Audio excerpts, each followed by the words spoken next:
we're live. Hello, everybody. Live. Everybody. Yeah. Hello. Yeah. Rock your body. Yeah. Early for Robbie Williams. I'm gonna sing along, but also like it sounds awful. Oh. Hmm. Oh, that's not the Who tab do I we wanted have? to grab. We have 13 people. Yay! What were we doing this stream about again? It's a generic Q&A, or where we... Stuff and things. Anything and everything. Things. Yeah, we've got a bunch of questions on the thread from before. But yeah, pretty much just anything people have questions about. I'm looking forward to invasive personal questions, honestly. Oh, yeah, Yeah. same. Those are my favorite. Yeah. About Really want them. about your personal life. Yeah. All those questions. That's what I I want. can set this to be a little more. Nodding cat. Yeah. There we Yeah. go. A character. People appreciate my singing. Look, everyone's yelling about Backstreet Boys. Backstreet Boys are good. Look, Like such a I delay. could have been in character, but I actually have no idea where half of Pandora is spread across various moving boxes. The only thing I know where it is the hatch, because it doesn't fit in a box. That's going to go in the back of your car, and it's on with a seatbelt. Get in character, but I don't want to. Yep, That's a mood. that's a hell of a Because move. I'm lazy. Yes. I am wearing Very my tight. earrings that I wore for Coral, though, for anyone who remembers Coral. I love Coral. Mercury remembers Coral. Miss Carl. I met Coral like once, and it was wonderful. She had 2 games. Although I Um, still think Coral spelled Karal. Carl. Carl. That's better. Chris, you Oh, we have are a getting personal questions, question. just not Yeah, I was automatically looking at scrolling. the feed on a separate laptop and it's like 40 seconds behind, so I'm just going to use my phone. Yeah. So Yeah. gonna get out of It's, that. Okay, Alright. so says who question. is your favorite friend and why is it Lynn? You Because know, Lynn's just wonderful. no, I can answer this. You know Stockholm Syndrome? I'm aware of the concept. Yeah. Yeah, well, just long-term engagement. Are you serious? Are you actually living in Lynn's basement? Are you not allowed out? Oh my gosh. That's Oh, literally that's what- why you're surrounded by LARP props. You're just So much. Yeah, no. hanging out in her storage room. Yeah, ask her to just go and knock on the storage room right now. I'll wait. Lynn, you doing it? Yeah, there you go. Thank you. Can I eat sometime this week? Oh, the silence is deafening. Sorry, no food for you. Unfortunate. Oh, man. Uh, Ooh, Lynn's doing finishing trivia. Is that, you making trivia for the trivia thing that you were planning? That's 'Cause tonight, that's isn't it? exciting. That's tonight. 15 The right tonight. thing. It was going to be a Scy'kadia trivia, but there's a bunch of non-Scycadians coming, so now it's a general pop culture. Those goddamn non-Scycadians. Terrible. Who we love, by the way, guys. Yes, we yes. love them, We and love they should and come to our lab. appreciate Yeah. non-Scycadians. Because then we can love them more because then they'll be Scy'kadians. I'm kidding. You can be part of more than one cult. Yeah. Yeah. Alright. Should we start with the questions from the thread then?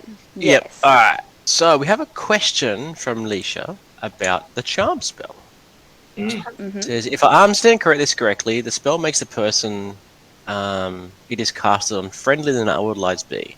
For a few small insights would be nice, specifically mentioning, can the spell be used to ask someone to answer a question, ask someone for an answer to a question? Well, I understand they can lie. What is the idea here? Can the spell be used on a shifter who is shifted? I wouldn't try it. Or is there a mere presence type? Or is there a mere presence and typical distance alone that would enough to spark a combat encounter and render it useless? Well, there's a few questions there. Yeah. Yeah. So, So with first of all, try it. Sure, try it on a shifter if you really good luck want. with that. I responded to the part about asking questions with it because that's something that we've had pop up from time to time throughout the last few years. And basically, my answer to that was Charm, unlike Bind, specifically says it can't be used to cause the target to inflict harm on themselves or someone else. And you could define harm as revealing like deep personal secrets or sensitive information. Whereas there's no block on that when it comes to things like Scry Truth. So Scry Truth is the better option for asking questions if you want to ask something meaningful to an objective, or your character looking to like weasel information out of someone that they wouldn't ordinarily give. If you were to walk up to someone though and say, "That's a nice scroll, charm, you should give it to me," that's really what charm is for, as opposed to like trying to pluck information. Yes. Yeah. There you go. Right from the source. And as for shifters, you can try and cast on a shifter, see what happens. We're also not going to reveal the shifter mechanics in a live stream, so that is the shifter mechanics is privy only to the actual shifters, because we do want to keep the experience as immersive as possible. So if you're going like, okay, if a shifter, this is incorrect information, but if a shifter is immune to all of the spells, then I will just have to do this. It becomes less of a, oh no, there's shifters, what do we do? How do we handle this? And like you guys role-playing, solving this problem into just like this metagaming, what were these mechanics again? I know exactly how to take it down and where its weak point is, kind of thing. That was specifically why we removed the monster rules from the Facebook page. Yeah, there have unfortunately been instances of rules about monsters being revealed to the player base and then pretty much instant metagaming occurring in regards to those monsters, which sucks. So find out in character. If you get close enough then to a shifter to charm it, you're dead. Yeah, keeping in mind that charm is a social spell. It's that simple. Yeah, if you get close enough to a shifter to charm it, and you're not dead, I think you've already won. Yeah. I mean, you're already doing pretty good. The other thing with making sure that monsters, we don't spell out exactly what their abilities are outside of the basics. Like a big monster will always, go coup de grace a certain way compared to a small monster. Like just generic stuff like that for the sake of smooth combat. Taking away like the special abilities allows us also to reward monster hunters with snippets of information, a la the game The Witcher, for example. You go and you find yourself a scroll and it gives you a hint as to how to fight that thing. It won't be the full information, but especially for characters like the Arcanist, it definitely gives them more that they can offer you in return for services and trying to achieve stuff. Yeah. What other questions we got, baby? Scroll down. Brah, brah. This one's from I can't pronounce their name. They told us and I forgot. Yeah. Is it Leisha? No. No. I'm just gonna say Sencha. It was like. Oh, I'm so sorry. Shaughnessy? Shaughnessy? Sean Shea? We're butchering it and we apologise. So sorry. Feel free, if you're already watching, feel free to This happens every angrily correct us in the time. comments. Relic names are really tough for us basic English-speaking Aussies.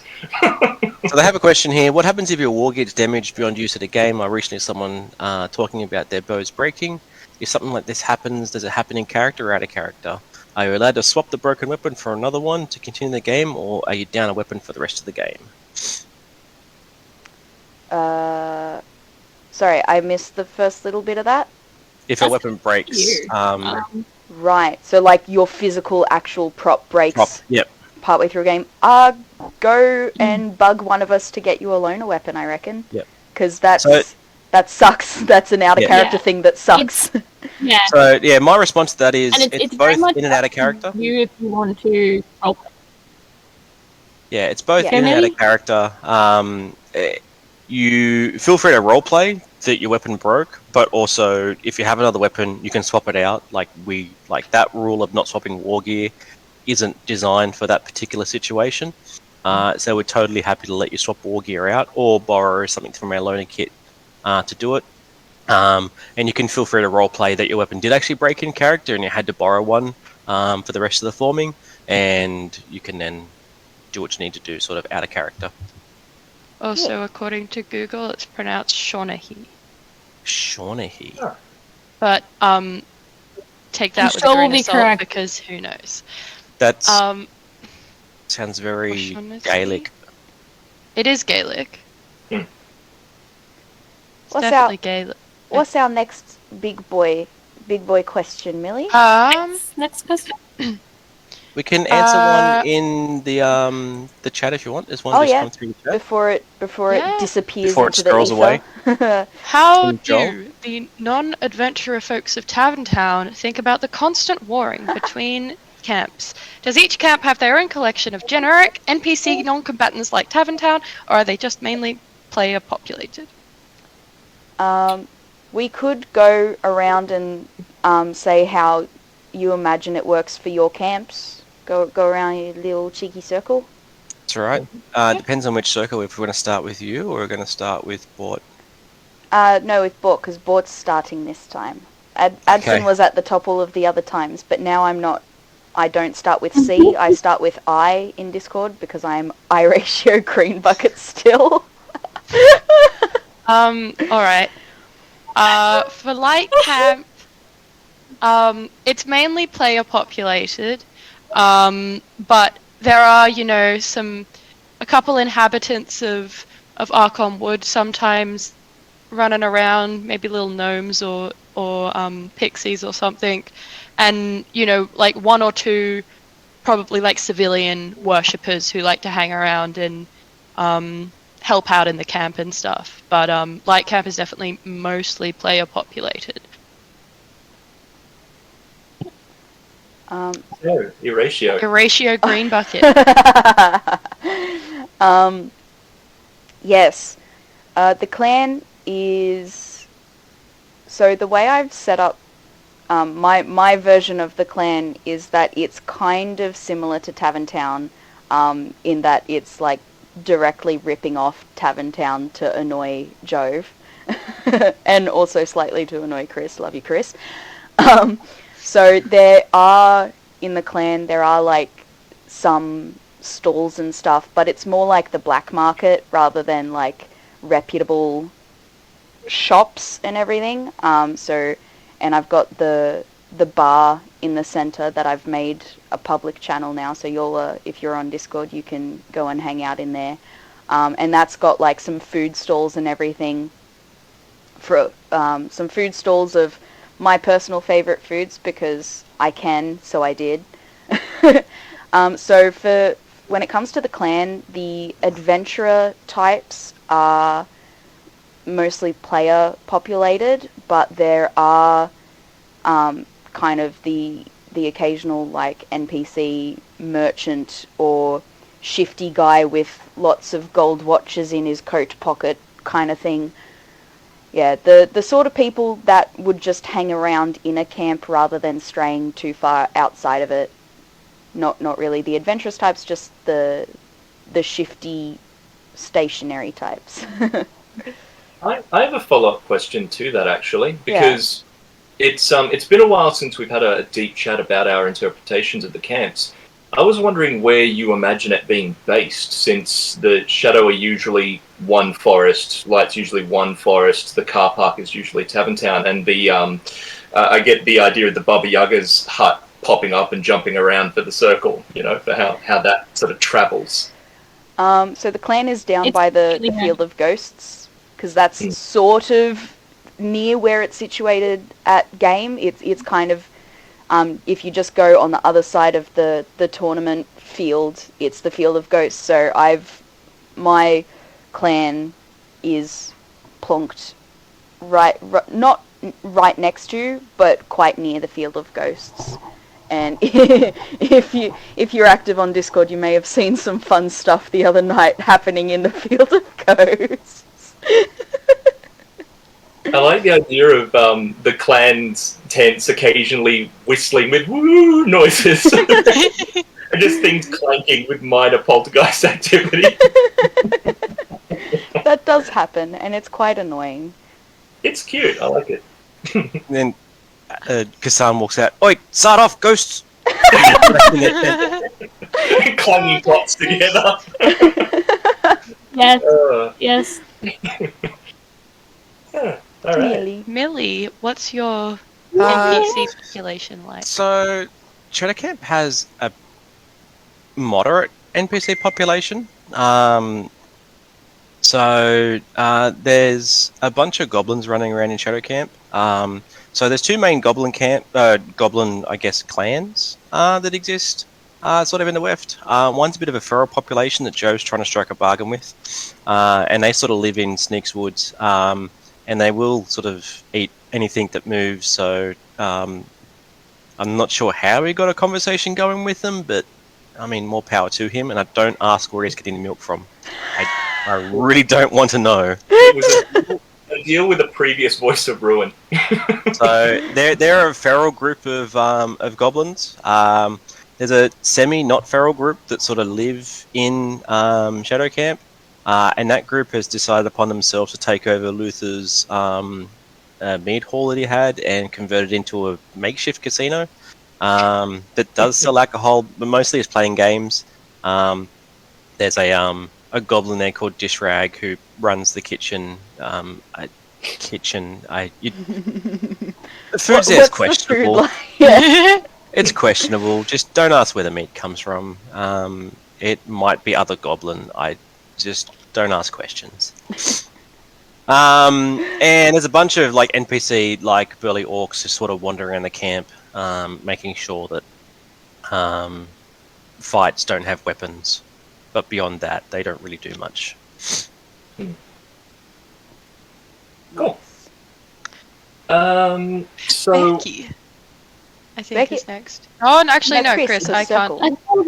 It's a circle, Bertie. I'm sorry. My goodness. I'm fine with it going to Becky. This is why Birdie didn't get the circle and I did. Because Bertie doesn't know what a circle is. That's right, I dropped maths, so, you know. Alright, in that case, as to the NPC setup of Tavern Town, it's very much shantytown. It's wagons that over the years have practically sprung roots and been tents added onto them to make them look like a ramshackle bazaar. It's little like the remnants of old carriages turned into like small tilted houses and things like that. It's basically a staging point. So as far as some of my objectives actually don't come from Jove, they come from like passing minor nobles in town who want a particular thing before they head home and things like that.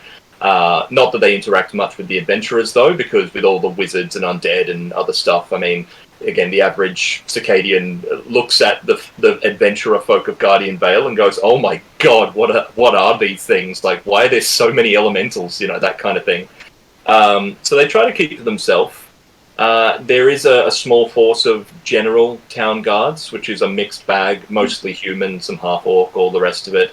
They're not represented by the faction Tavern Guard. Those are specifically adventurers hired to handle other adventurers, since the average town guard in our setting wouldn't be able to take on the average warrior in our setting. Be careful saying that, Chris, because we do use those NPCs to break up player fights in the tavern. Oh, for sure. I mean, one or two of them, but as far as like lore goes, you know, adventurers are abnormally tough and lucky. So not to say that a guard couldn't take one out, but it's a rough slog. But yeah, basically, so there's that. And then in the tavern itself, there's a small workforce of mostly gnomes. Gisket! Yeah, led by young Gisket. We and stand her crew. Gisket in this house. Yeah, and they basically look after the mascot porkers. Oinkers, rather. It's Oinkers now. I keep forgetting. One of them got turned into got killed. I can't even remember his own mascot. Porker's got killed and turned into a zombie. There's so many huge breaks now between games, it's hard to even remember my own character's name.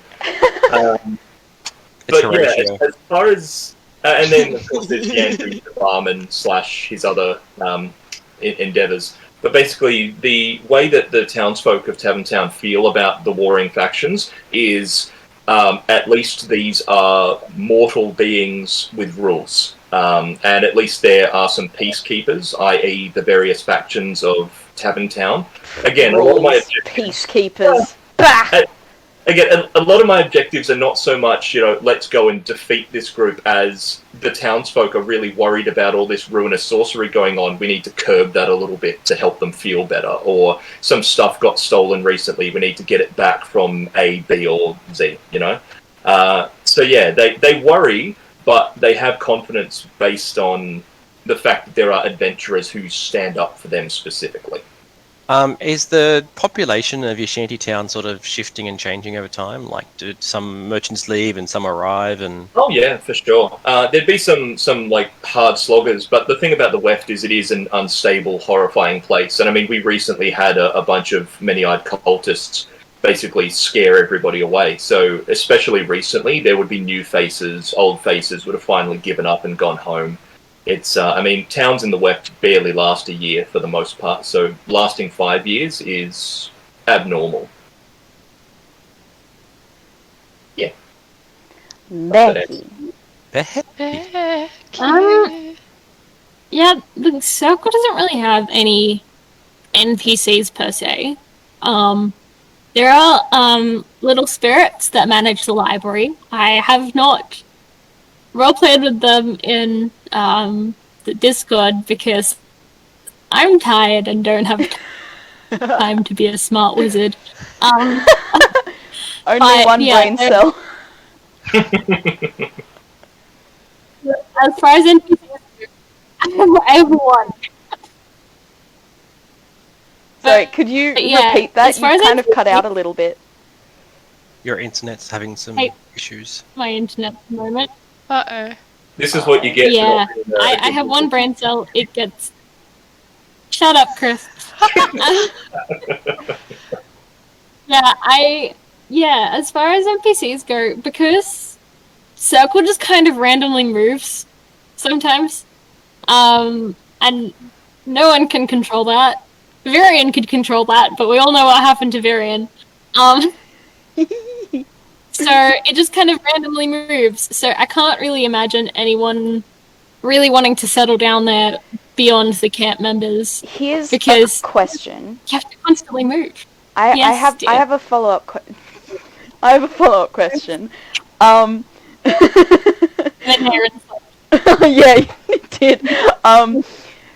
Does just like the Arcanists, like the Arcanium and everything, move, and all of the circle members like, oh crap, it got it, quick, where'd it go now?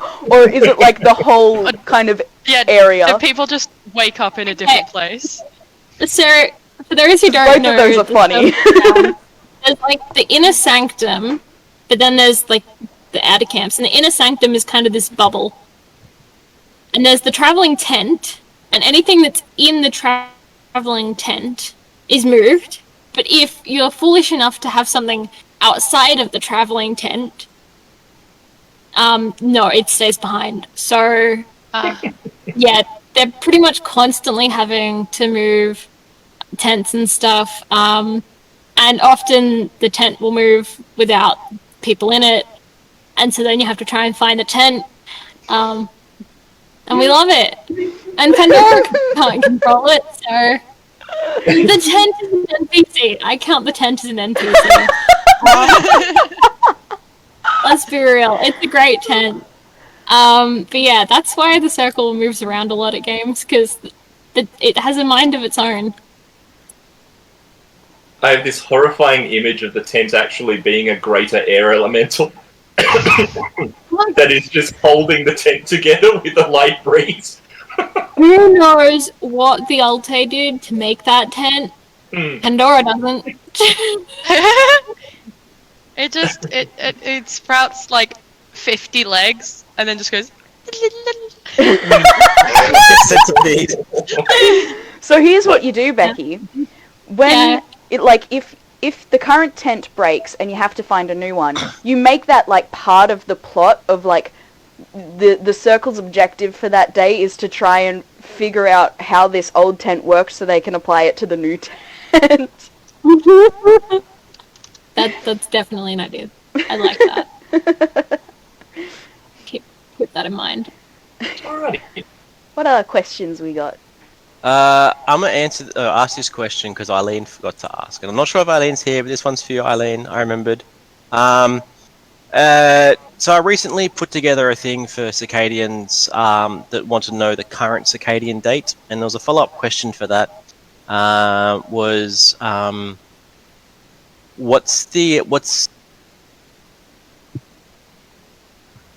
the reasoning behind the naming of the days, Christopher? Yeah. Christopher! I never had a solid interpretation of it. Forming did have a little bit of a meaning to it because I knew that it's more of a meta thing though than a Scycadian actual decision. Was that plans and whatnot tend to formulate more on a Saturday for us because that's when we run our games. Morning as well for Sunday was because it's the end of the week, as well as dawning being Monday was the dawn of the week. So that was pretty simple. So we go Monday to Sunday. That's our week. Yeah, well, because dawning. So dawning is the start of the week. I believe trilling is our Tuesday, and I guess not even sure why that was it. I think it just sounded nice. It sounded like something different. Sounded musical compared to all the dark stuff. Wending, I believe, is our Wednesday. Yep. I've got the wiki open now. Actually, you know what? The more I think about it, the more it starts to make sense from the original thought. Because wending is like, all right, we're weaving our way through the week now. We're sort of halfway there. What's our Thursday though? Turning. Turning. The turnover of the week. We're now towards the end of it. And then Chaining. That one I don't know at They're all. the work week. You don't know? I don't remember. You'll change down.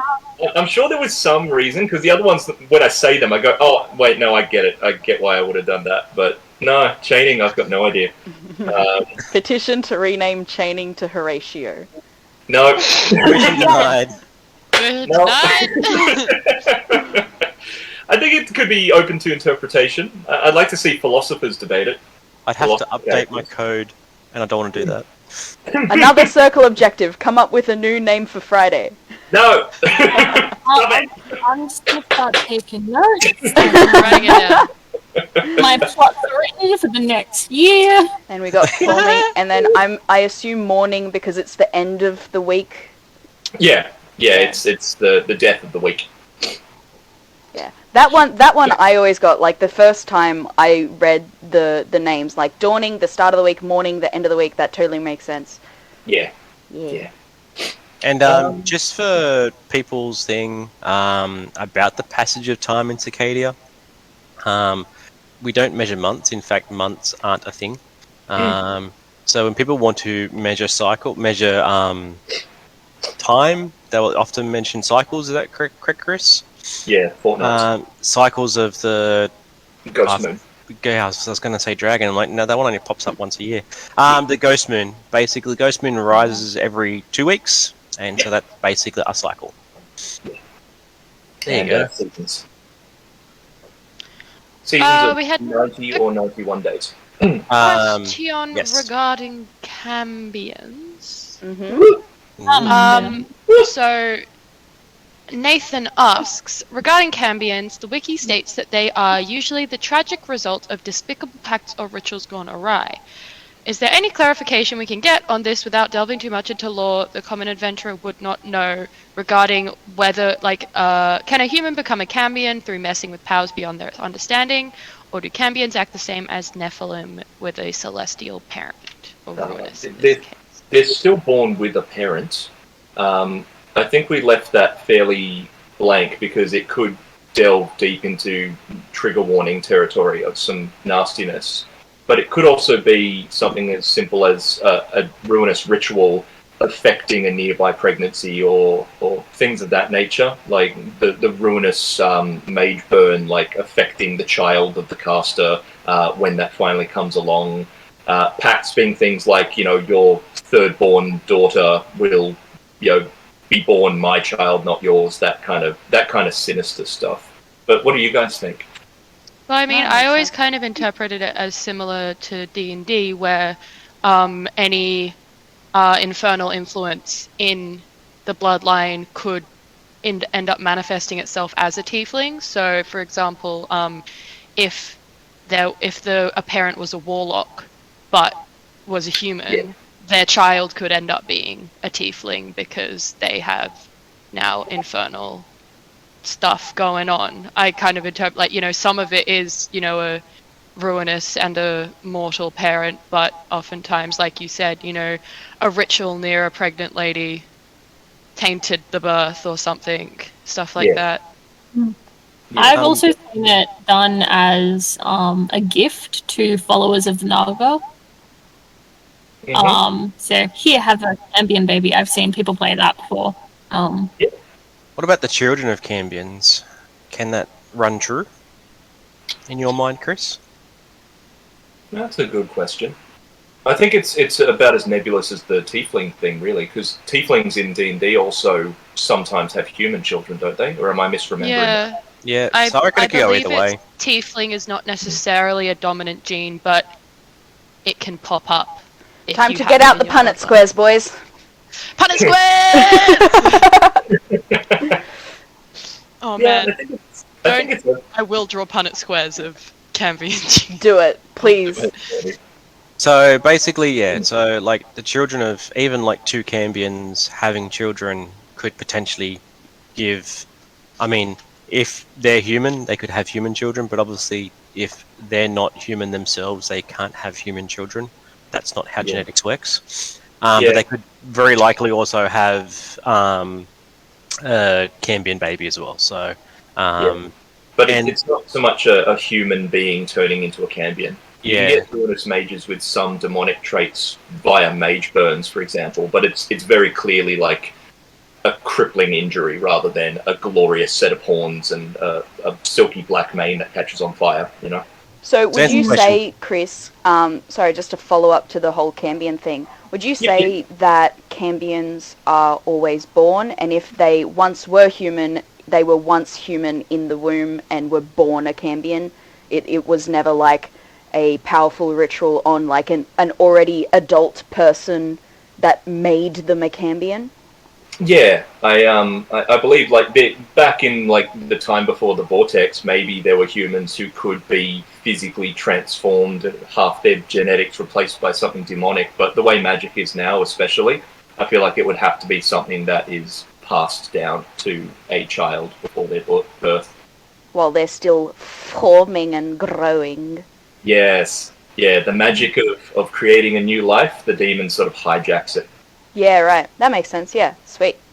Unless, of course, the procreation was literally with a demon with a. The procreation.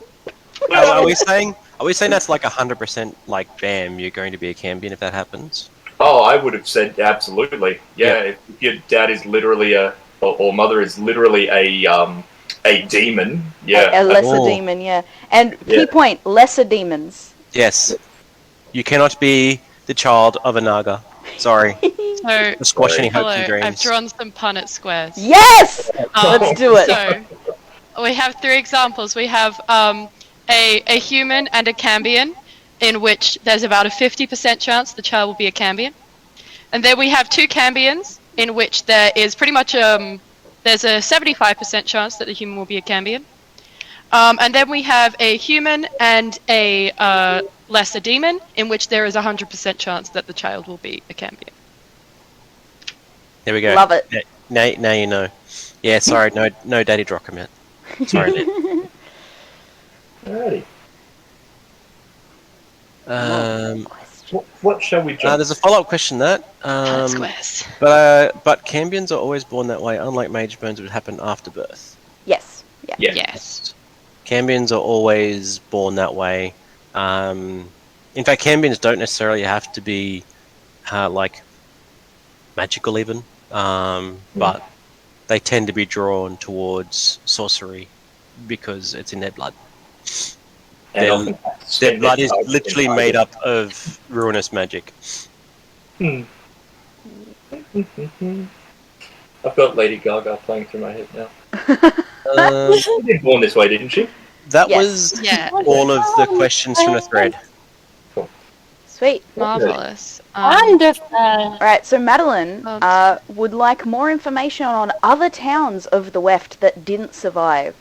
Because I do believe Guardian Vale is quite an outlier in that it's stuck around as long as it has. Wait.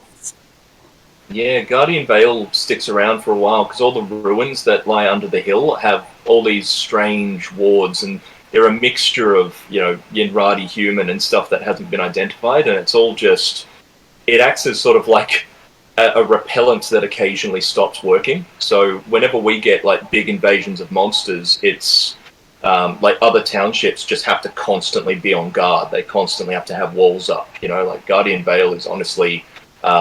if it didn't have those wards, it would be considered underprepared, except that we have more adventurers, because they can get more done when they're not constantly warding off, giant Wendigo-style monsters. An example of a town that didn't survive, that you'll have witnessed the downfall of, is New Hearth, which is our weekender location, or has been our weekender location for the past few weekenders. There was kind of this overarching subplot, because we had the weekender plots themselves, but there was kind of this overarching subplot of people trying to settle in the fort, and then it's the inner weft, so they died straight away, and all sorts of stuff like that. I believe there is some information about that on the wiki, but I'm not sure how much. Yes. Yeah, I think we did add a little bit when we were updating last. I think. Yeah. So in your brain, Chris, Similar situation with the old site, wasn't it? It was also a failed settlement. Sure. Yeah, I think it was. I don't think we ever fleshed it out though. It's just that the buildings that we used, the hole, were the remnants of whatever was left behind. Yeah. I think it was a mining settlement. Was the previous? Yeah. So in your brain, Chris, these wards, do they actually hide Guardian Vale to some respect from magic? I think it just makes creatures, anything that would be a danger to mortals, sort of doesn't plan to wander in. Other places, things within a mile of it will smell the scent of living beings and come and try to eat them. Their pathfinding AI will try and make a way around it rather than go through it. Yeah, it's either a really lucky or often magical creature that breaks that that little standoff barrier. But and by that you mean dangerous. Yeah, but it's not as, for example, illusory as I believe the Circle has an illusory, or is that more of a proper protective barrier around the inner sanctum? Kind of both. So depending on what's happening, Pandora is capable of making the Circle disappear. Not literally, but it's invisible. And there are some magical barriers around it, but depending on what left magic is going on one day or the next, that could be working, that might not be working, because magic is broken. Unfortunately, but yeah, so it kind of varies from week to week what protection is working, and should the Circle get attacked, sometimes you'll be fine, we can just vanish, nice and safe and cozy in the tent. Other times we'll get attacked and all the wards not working at all. Yeah, Guardian Vale has a tendency to sprout its own Loki and null zones at random as well. It's, as Becky just said, magic is wonky there. It usually works, but often, no. Just nothing magical. Yeah. How I have heard. I don't really know how magic works, but I do know it's broken. A question? We got a question from Mel. In previous QA costuming, was mentioned. Would there be any media or sources you would suggest for inspiration for certain locations, given that sometimes the time period painting such as Renaissance Vermeereth mainly shows nobility, which doesn't tend to be suitable for Vale life? That's a great question. I'm gonna go get my book. Okay. Okay. We have two costuming people here, and one of them's getting excited right now. Yes. Y'all don't know, costuming is my life. So if you want to go with a lot of what we have on the wiki for the different countries, it has a time period on there. And what I'd recommend doing is looking at the SCA.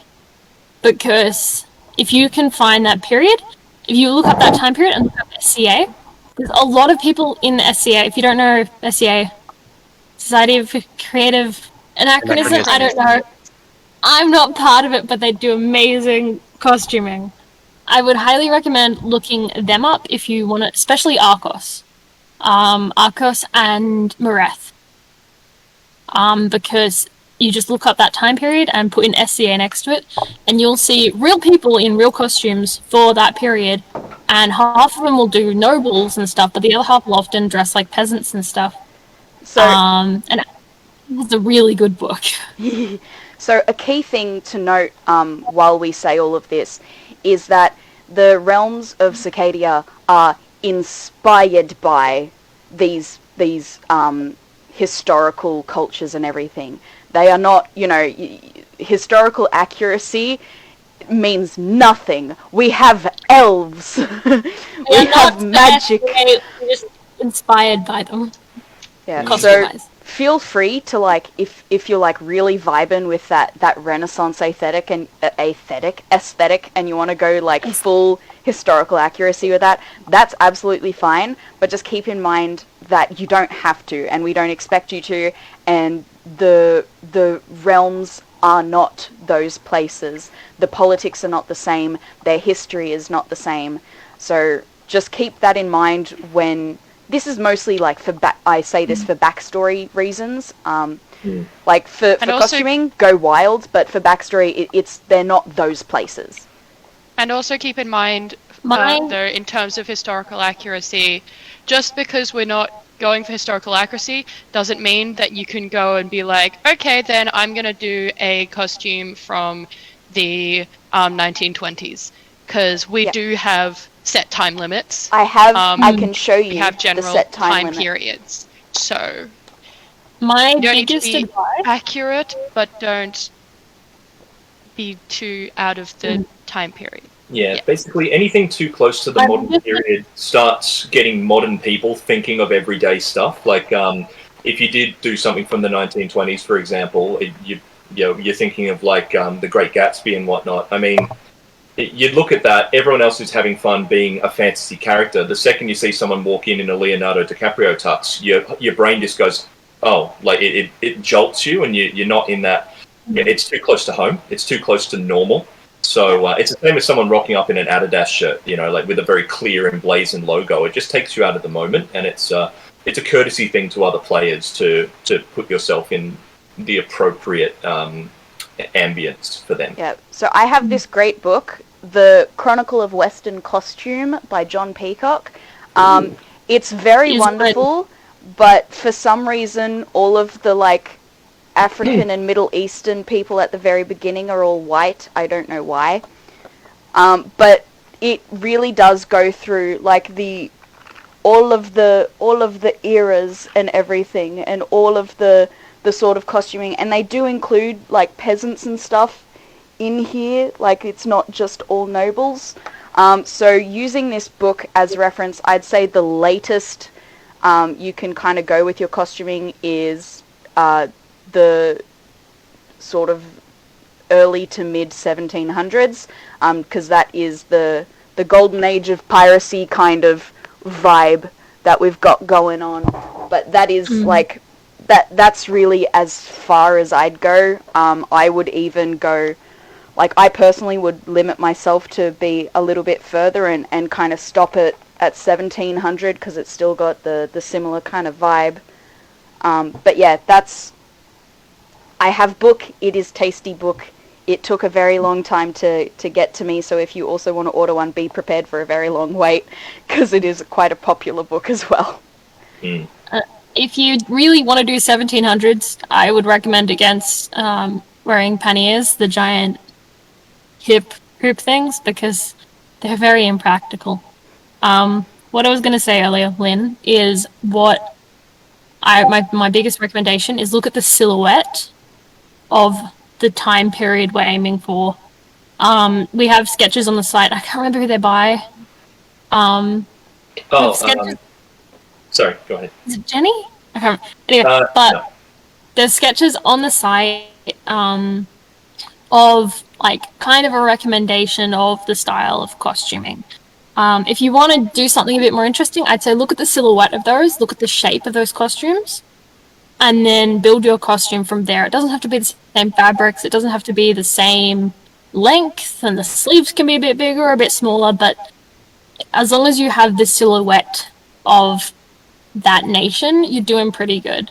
That's kind of the first lesson in costuming when I started studying it years back, is you want to have a silhouette that people can clearly identify as this is that kind of person from this kind of place, and the rest you can do whatever you want. If you're looking for like films and whatnot, Western, like West American, UK kind of films will often focus on the nobility because it's all the drama and the politics and everything. If you want to delve into more of the like trials of the peasantry and whatnot, I recommend going to like Spanish films and German films, because like there's a wonderful Viggo Mortensen Spanish film. It's maybe a little bit too close to the modern era. Like it's got, but it's basically about a guy who is in like Spain at the time that there's all this civil war, and they're still using pikes and they're using firearms and things, and there's like a musketeer kind of vibe to it, but it's really gritty and it's like the people in the trenches. I can't remember the name of it off the top of my head, but I watched it and it was just, oh my god, like really grim. But yeah, basically I recommend foreign non-English language films if you are looking for that style. You know, there's a hell of a lot of them out there and we just don't hear about them, unfortunately. Speaking of Viggo Mortensen's filmography, there is also just like popular pop culture things that you can use as inspiration and reference, like Lord of the Rings and Game of Thrones and all of that sort of stuff too. But yes, please go check out some foreign films. They are fun stuff. Especially like if you're, especially like K-dramas and K-dramas are absolutely wonderful, and they're so good, and they're very often like have a historical vibe too. So, and there's some really fantastic like K-drama and similar stuff out there, like fantasy ones as well. I think there's one on Netflix. There are like I'm a not sure bunch if it's on K-drama. Netflix. Yeah. There's a lot. Good. Even it's good. Good inspo. Good inspo. Yeah. Alexia's got a good question for Civilian. Yeah. If a civilian character wants to organize a small side quest for a game, how should they go about doing that? And do you have any suggestions or cool ideas you'd like to see happen? Cool. So, as for how would you go about doing that, come up with an idea. A good way to come up with a side quest is to it kind of has like a progression. So like what does your character need? Why are they sending people to go and do a thing? What is the thing? Yeah, so what is the thing that you need done?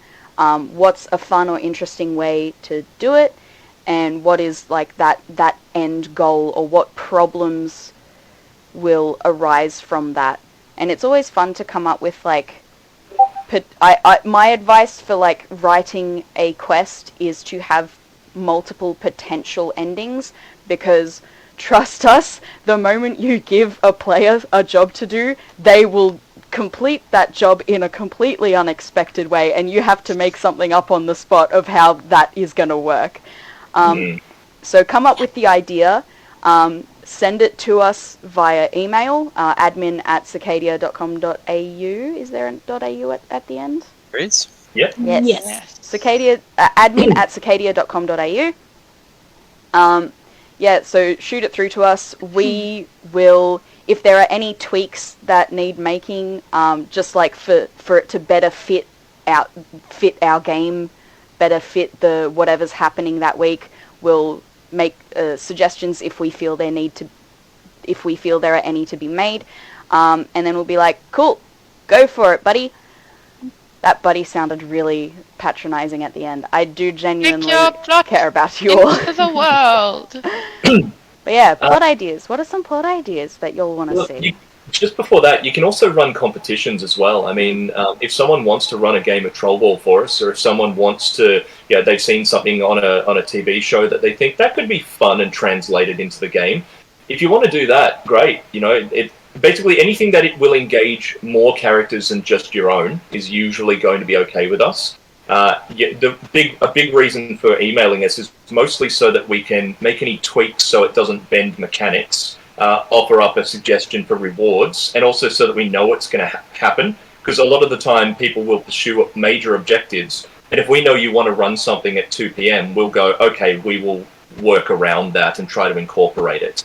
In the past, some folks have just gone and done something, and unfortunately, with like 6 different major objectives happening, they've ended up with no participants. So, sorry to interrupt you, Chris. No, I'm done. Another thing with that is if we don't know that it's happening, then we can't help you reward people for doing it. Like we've had player run stuff in the past, and we'll have players come up to us and be like, hey, what's this random thing for? What can I do with this? And we'll be like, we have no idea what that is. And then people coming up to us for like, hey, I got this thing, can I have my reward now? And we're like, what reward? What? So it's more just like, we will probably say yes to any ideas that you have. They have to be absolutely bonkers ideas that will not work in our game in any way, shape or form whatsoever for us to say no. We will probably say yes to you. We pretty much just want to know what's going on in the game that we run. That being said, we might ask you not to run it a particular week if we have something big planned. Like if you have a very intricate quest that requires a lot of fetching, we probably might recommend you don't run it when we know a blood moon's going to happen, because you won't get the quest done. And so don't be discouraged if we do say, perhaps not this week. It's generally because something else in the plot's happening, and we'll ask that you run it, say, a separate week. But generally, if you want to run something cool or run a game or run your own little quest, we're always happy to see that kind of player interaction.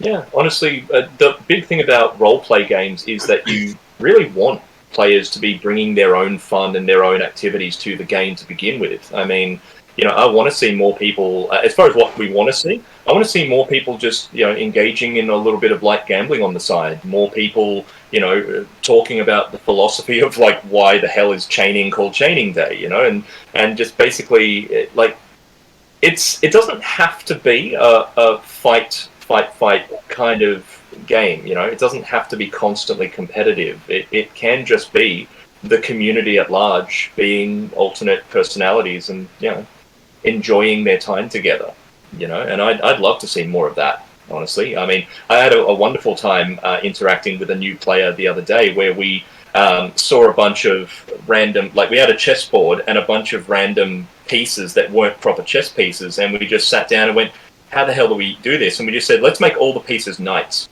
And we just played a game of chess where all the pieces were knights. And it was ridiculous, but, I felt like there was a connection built there instead of just walking up to someone and going, hey, on guard, So yeah, I'd love to see more of that. What happened to the table you set up in Tavern Town for gaming and stuff? Oh, to be honest, a lot of people sort of skimmed it and then sort of got dragged into other things, but also with COVID, unfortunately, had to remove it. Yep. So much. I mean, even just offering free water from the little the foam tankard thing we have, couldn't. Because there's a bunch of cool historic medieval type games that you can play with very little, pieces needed. Generally, you just need tokens because obviously peasants weren't entirely rich, so even just rocks off the ground is often all you need to play a game if you know how the board's set up. So there's a bunch of interesting games like that. I'm very much looking forward to us being able to have stuff that players can touch. Oh god, in game, because I have so many puzzles and stuff. I just want to have in Circle Camp for people to play with when they're bored. Yeah, there's a really good game called Pig that only needs 2 dice, and it's just one person rolling 2 dice. That's a really good one. Like it's got a similar vibe to Liar's Dice. Yeah, and it was a peasant game, so that's a good one if you're looking for something you can do. Yeah, 9-Man Morris. Look that up. It doesn't require much of a board. It just needs a bunch of tokens. Yeah, and you can get them from most little game stores. I love 9-Man Morris. It's very similar to like checkers and sort of maybe tic-tac-toe kind of thing, where you have the ability to jump and remove players' pieces, but you're also trying to get like 3 in a row. So it's got an interesting, and it's like a 2-phase game where you're in the first phase you're placing pieces and trying to be strategic, and the second phase you're trying to move your pieces around the board in order to win the game. There's a lot of strategy to that game. 2 things that just popped up in the chat. First of all, Nathan, you sunk my longship. I, for the longest time, have wanted to make a wooden version of Battleship to have at our games that would have, like, Norse longships as the pieces. Or, like, various ships of different realms. If someone could do that, I'd be so chuffed. And also, Mel said chess tourney, actually, it might have been Matthew. Yeah, Vale chess tourney when. Again, civilians, if you want to run us a chess tournament, I would be in it in a flash. Yes. Yes. I'm going to jump us back up a little bit because we asked a question from Leo, who asks, what do mage burns usually look like? Yeah. I would say that there isn't any particular look. There isn't necessarily a defined normal mage burn. A lot of people go for the black markings on the hands because that's often when you cast magic. So that's definitely a popular one. But, I mean, mage burns are the result of doing something of like an extremely consistent use of dark magic or a dark ritual that went super wrong. So, kind of think about like how you would have got those mage burns. Was it through a ritual? What was the ritual trying to do? Or like, have you just been casting magic a bunch, dark magic particularly, and how do you cast that and kind of build it around your character?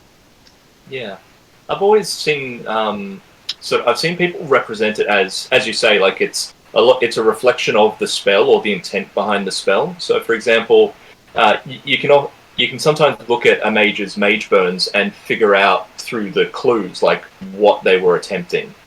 So again, if they look like they're really haggard and like they've got a weird twisty, like a third eye on their cheek or something, you can look at that and go, okay, that was probably trying to gain knowledge through ruinous intent or something. But like, Jogue's occasionally silver eyes and his sort of glowing scars across here are mage burns, and so you could look at that and try and pinpoint, okay, well, why would he have ended up with those, if he failed a spell, like what was he trying to achieve to get that, I previously did them as I did quite dark, when I played my Frost Elf, I did quite dark makeup around the eyes, and as it went on and she started using ruinous magic more, I made it get darker and I started doing darker makeup and stuff. Yeah, that's a good one. Have y'all heard of Filibuster Frog's world building stuff?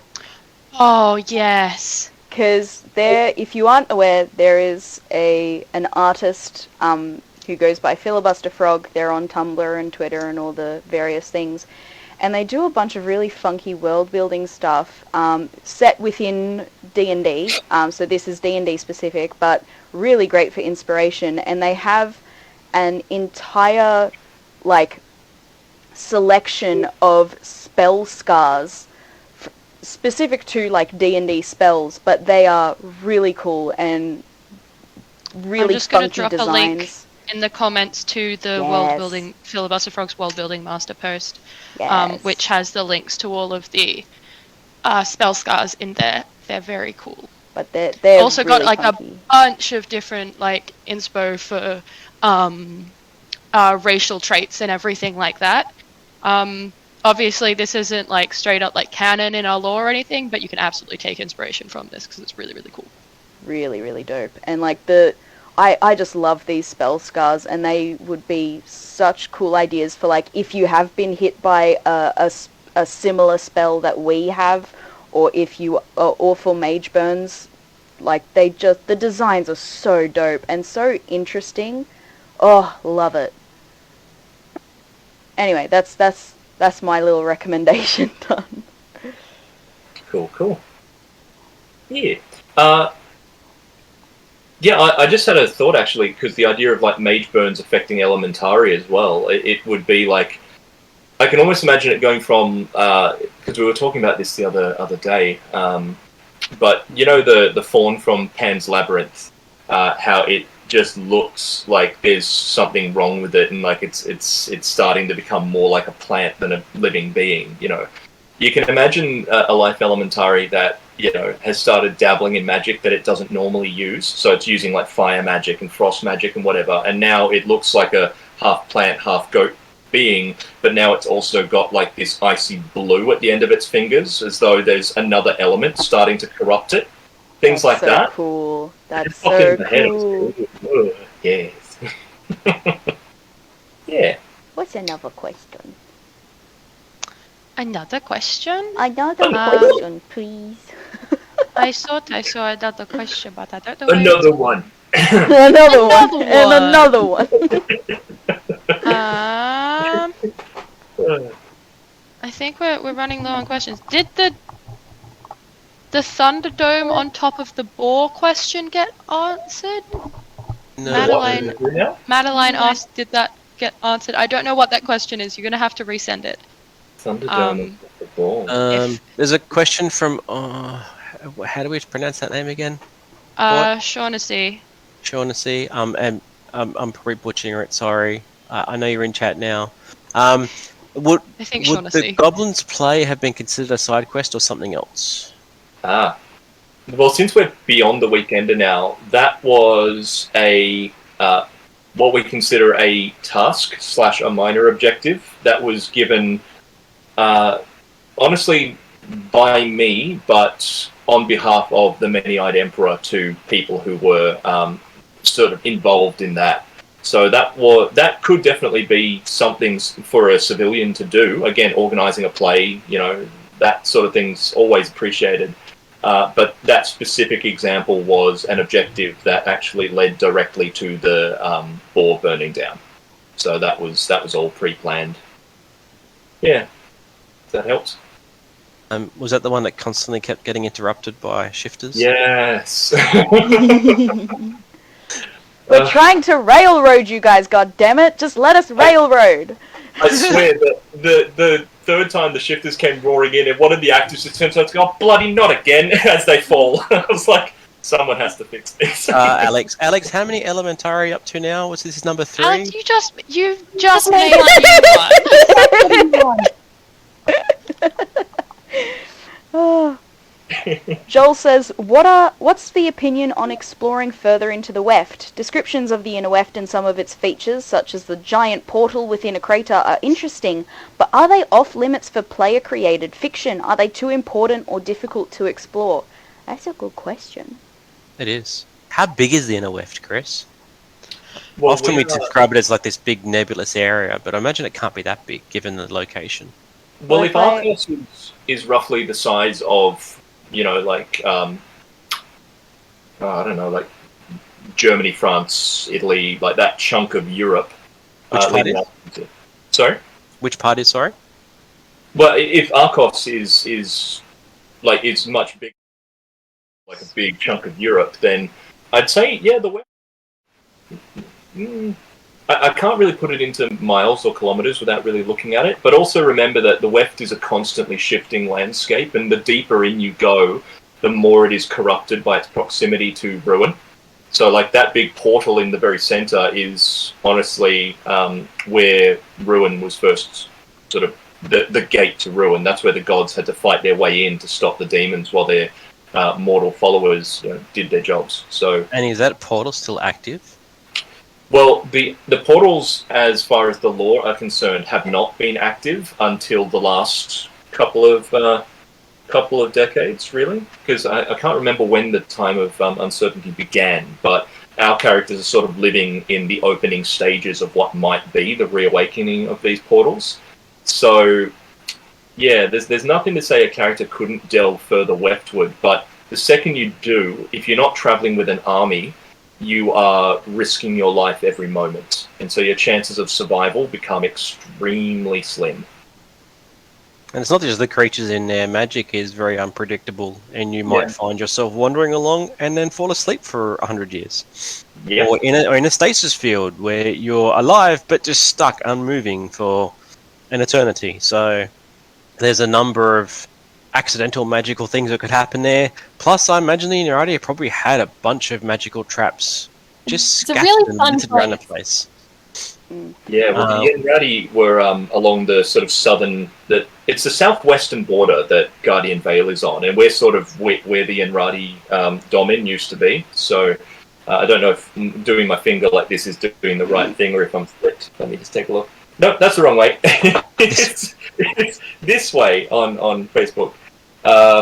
But yeah, basically we're closer to the Crosslands and the Ride than we are to the inner Weft, or the heart of Weft. So if you all want to play a centaur and can work it out, lots of centaurs in the Ride. Centaurs are definitely more of a monster, given how big a horse is. But if someone wants to play a centaur as a monster for us for a game or two, I'd love an NPC centaur monster. I have to figure out that costume. I'm going to try something. I've set up another scene that has just the map, so y'all can look at the map, but hopefully our voices are still there, because I think I messed that up earlier. And we should still have audio. Fingers crossed. Hopefully. Yep, okay, it looks like we still have audio. But the scene hasn't shifted yet. Well, I've shifted it on my thingamagoo. There we go. Hey! Yeah. We have a map. So as you can see, looking at the map, the Weft is very big boy. Yeah. Large boy. No, you're right, actually. It's almost as big as Arcos is. Yeah. Potentially bigger. A big boy. Depending on where you draw the line with the crossline for that, but yeah. No, that's true. Big boy. Oh, yeah. So basically, for most people traveling, you wouldn't go through the Weft to get to Guardian Vale as a thing. It's generally not the way you would travel. People either would take boats and go around, or come up from the south through the Crosslands. Traveling from Archive to Guardian Vale directly is probably not recommended. Oh, also, as far as in the lore, people who have managed to travel through the heart of Weft, one of the only successful people to do it was the Orc chiefess, I think Druga Corpse Crusher, and she had a constantly replenishing army of orcs. And I was going to say, how many did she lose on that trip? Oh, how much is a squillion? Yeah. She is like my favorite character in the lore. I love her so much. So typically, if you want to travel from to Guardian Vale from Arcos Scy'kadia, even Murith, you would typically take a boat around the top end of Thunder Peaks and come in from the north, land somewhere north of Guardian Vale or the Ride, and then basically travel inland. Likewise from the south, you'd probably come up from the Crosslands. You could come in from Frail, but it's just desert, and unless you know where the oases are, it's probably not going to be a fun trip for you. Given that airships travel isn't a common thing in the universe, there's no airship port in Guardian Vale. Just want to make that very clear, because there has been some very classic interpretations of how people travel. Majority of people walk or ride horses. We don't ride around in airships. Yeah. Alright, I There's the must river switch weir back for our to... boating characters, which we Bring us added back. because there were so many pirates saying that their ship was moored within like a day of travel. But I mean, there is some rivers up into Crosslands. I don't know how deep they are and how much of a deep water ship we've got to get, but Didn't that's still we- very close. Didn't Well, it we was like make 2 a weeks river long. specifically for all the Yeah. pirates? Did that. yeah, the river Yes. weir. It's So- supposed to be. It's still deadly. Like it's still a dangerous Yeah. travel. But we were like, yeah, why not? I always Um, put it as like a 2-week walk to get back to the ship. I mean, it's Ryanair probably. was always gone for so long. I've looked at the map, and probably the closest sea is the north Ooh. of Guardian Vale, but that's still quite a travel. Yeah. It's still like a few hundred, I think, miles as far as the map's concerned. So it's still several weeks' travel to the nearest ocean. So I guess to the point in question, there's no reason why monster hunters and treasure hunters wouldn't travel deeper into the inner weft. But to get back out again, you have to be quite lucky, or you have to spend a very short time there. And the heart of weft is pretty much death. So yeah, New Hearth's only like a week's travel into the inner weft. Yeah. And it's on the edge. Like we call it the inner weft. It's inner compared to Guardian Vale, but it is still nowhere near the center. And even though it's like still fairly on the outskirts, all of the creatures and monsters and stuff that pop up in New Hearth that you'll have met, like the golems and the ghosts and the spookies and the ghoulies, you're like... And then the Faraday money. Yeah, try going up against one of those guys with like no healers, no faction as backup. So it's more just like a flavor text thing of like your character probably wouldn't survive if you were to go into the inner weft. Yeah, so if you're alone, you come up against a single shifter, you probably won't survive. If people who were involved in the Pandora's Explodey ritual thing, which had both good things and bad things, that entire thing happened because inner weft magic was messing with her. Like, it's a weird place, and magic's going wild, and there's lots of things to kill you. Yeah, so imagine if a single shifter's bad enough. Imagine if you came across a shard hound, which isn't as scary as things can even get in the inner weft.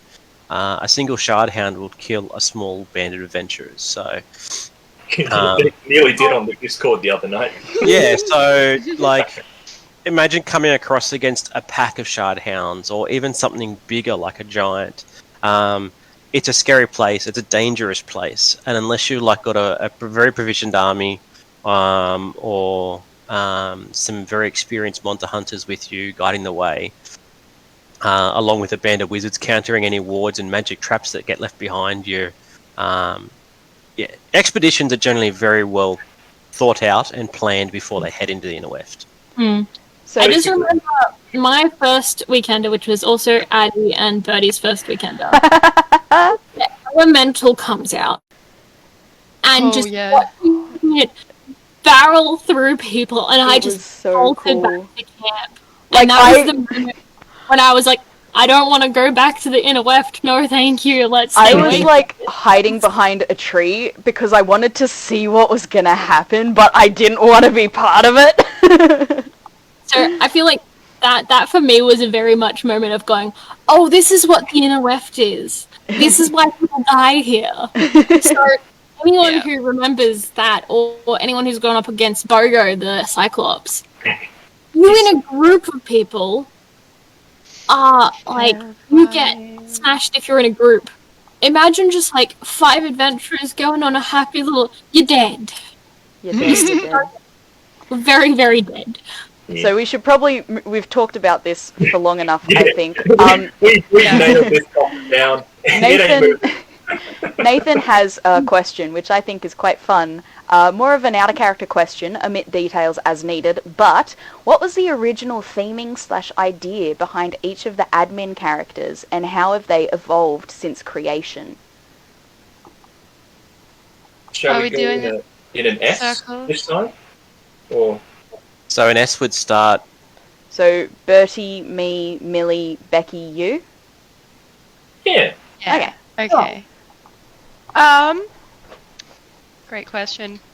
I mean, Flax started as a Pinterest board of me just saving a bunch of different inspiration for the Light Camp admin, and I ended up picking a couple of pictures off that I liked, and going with that. Mostly, though, they're inspired by one of the pictures that like they were super based on. I couldn't find the artist for the life of me, so I won't share it because give artists credit. Yeah. But a lot of Flax's, at least physical character design was based off of the art of Dear Lord Hunter on Instagram and Twitter. I took a lot of inspiration from their kind of like satyr-like face designs. That was kind of where I was just like, I feel like doing another green leafy hippie. But I kind of wanted to go, I don't know, I was like, I want long white hair and I want to be a hippie. Kind of just went with that. Hippie tree. Yeah, hippie tree. How have they evolved since creation? Oh yeah, evolved since. They're not as leafy as they were originally going to be. Oh, definitely not. No, I think Becky's seen the picture that I originally used as inspiration, and they were going to have like big green horns and like leafy hair and stuff. I ended up moving away from the super greeniness and went a little bit more towards like white. And yeah, actually originally part of the concept was I was playing with the idea of them being a Cambion, but I thought that was a little bit too much. Decided that was a bit much for them. So yeah, mostly like the personality didn't change a lot. It was mostly just the physical appearance changed when I was kind of like, okay, this is what I can actually do for games. Nice. My turn? Yes. Cool. So I've said this before. Most of you already know this, but Kassan was my very first LARP character ever.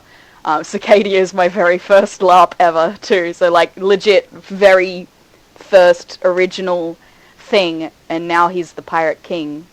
Who let that happen? But when this is a theme that I had when I originally made Kassan that I was really struggling with when I was figuring out how to turn him into an admin character.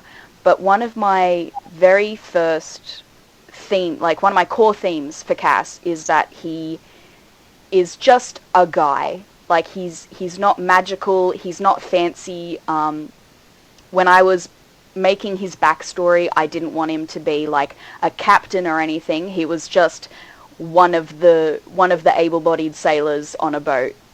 There was deliberately nothing particularly fancy about him. Apart from his clothes. Apart from his clothes, his fashion choices, which some would call questionable and I would call very wonderful.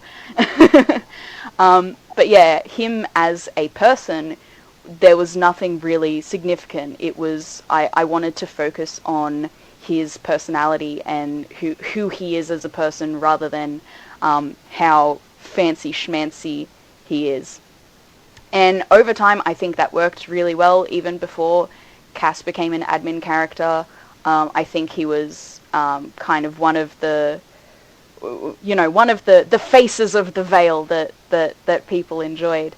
Oh yeah. So when I was trying to, when I took like behind the scenes, when I was like, yes, I'll take over the clan, Kassan was the obvious choice. Kassan running the clan wasn't just like, I already have this very clan-ish character set up, but it felt like a kind of natural progression to his story. He went from a pleb to, he started a faction and he became, one of the regulars that I like to think that everyone loved. Who knows? I don't know what Chris thinks, but so it felt like kind of a natural progression to his story. But then I had this issue of this character was deliberately designed to be just normal, just a guy. So how was he supposed to have the power to be an admin character? How was he supposed to have the not just like the command, but the physical abilities to run a camp in Guardian Vale like the clan? And I really struggled with it for a long time. I was like, maybe he was cursed, maybe he found like a cursed glass eye that gave him magical abilities, but this whole time I was like, no, he's not a magician, he's not a mage, he doesn't do anything outside of what he can just do. And as you all know, the thing that I eventually landed on was he got turned into a vampire. So while he does have all these extra like supernatural, super powerful abilities, they're more like biological. He's still not casting spells, he's just doing stuff that he is physically able to do, and it just happens that now he is physically capable of doing more powerful things.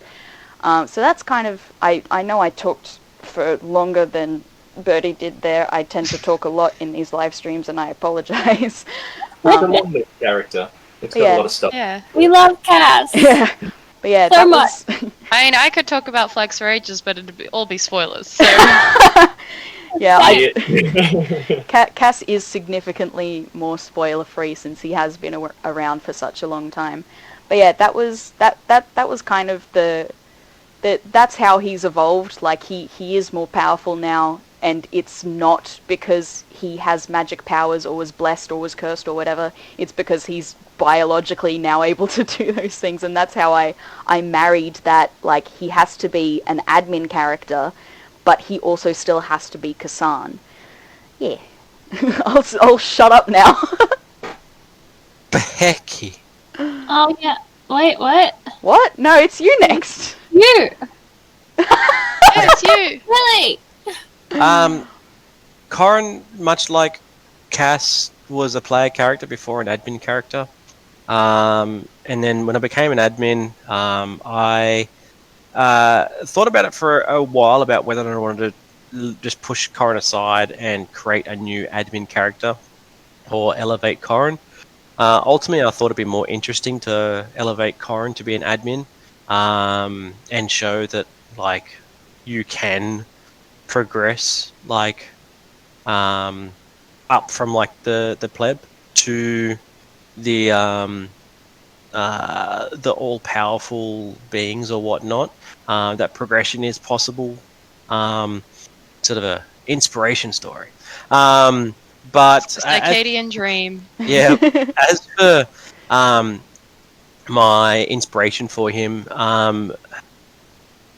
it's going back a while, but I'm pretty sure a majority it was Dritz Duerden from the Forgotten Realm series, and mixed with a bit of Beowulf.